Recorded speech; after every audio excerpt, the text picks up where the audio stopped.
All right, day 2 of the season being over. Day 2, and what I like to call a season of crap. And just a preview, tomorrow will be day 3. Yes, it will be. Yes, it will be. But it's before anyone's been signed, before anyone has been cut loose, before anything has happened. We've got this period of a couple of weeks trying to figure out what teams are going to do, and great reporters like our friend Eric Williams of the News Tribune wrote a really in-depth piece about 5 things the Seahawks should be looking at, 5 ways. A lot of it is the stuff that we've been talking about here and on the show. Defensive line, of course, things like that first. But let's go to what he listed, I think, as number 4 on his list, which was red zone receiver. And it was just, so talk about the receiving core a little bit. And the big takeaway for me from Eric was, he believes, and I think it's a decent point, Sidney Rice, you've got your number 1 receiver. Mm-hmm. You're not getting him the ball enough, and that's something you want to do better. But this team doesn't really need that kind of a threat. They need someone who can get open when they're inside the 20.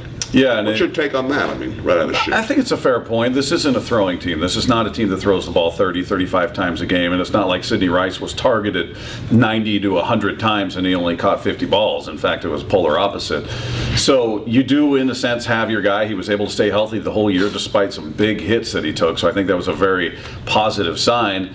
And we brought up some of the names out there, whether they're realistic for the Seahawks or not. But Anquan Bolden was the guy who said that's the type of receiver. That's a red zone monster. Red zone guy who's physical, who's got great hands. He's not a burner. And then Anquan Bolden says this very same thing about himself. But just having that possession guy that can make the big play when you need to. And he's the perfect example of that. And again, who knows what he's going to cost out there. But somebody similar to that, and I know people love to bring up like Mike Wallace from the Steelers is very popular, but that's a different guy. That's your straight line speed. Yeah. I don't know that he's your clutch.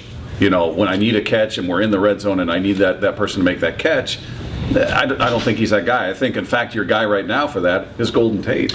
Yeah, and I like Tate better as a guy who's your explosive other option, a guy who can make your big plays for you. The guy that, I'm not going to say he's getting lost in the shuffle, but the guy I think can be that guy, and this is the guy you want to augment, is Doug Baldwin. Mm-hmm. He hasn't become him yet, though. He's not Bobby Ingram yet, and that's always going to be the comparison with him. That's why one of the things I ran by Eric was this idea of getting another tight end, someone you would add to the program. You like to run anyway. You like to play a lot of 2 tight ends.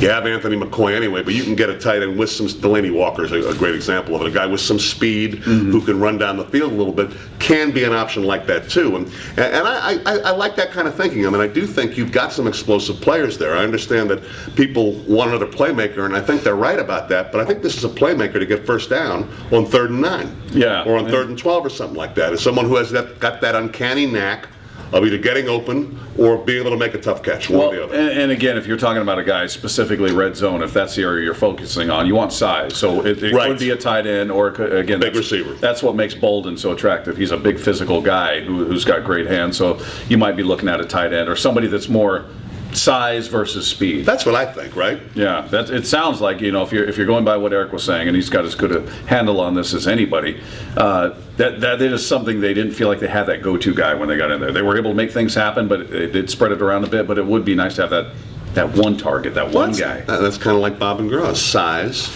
versus speed. We're all about the size.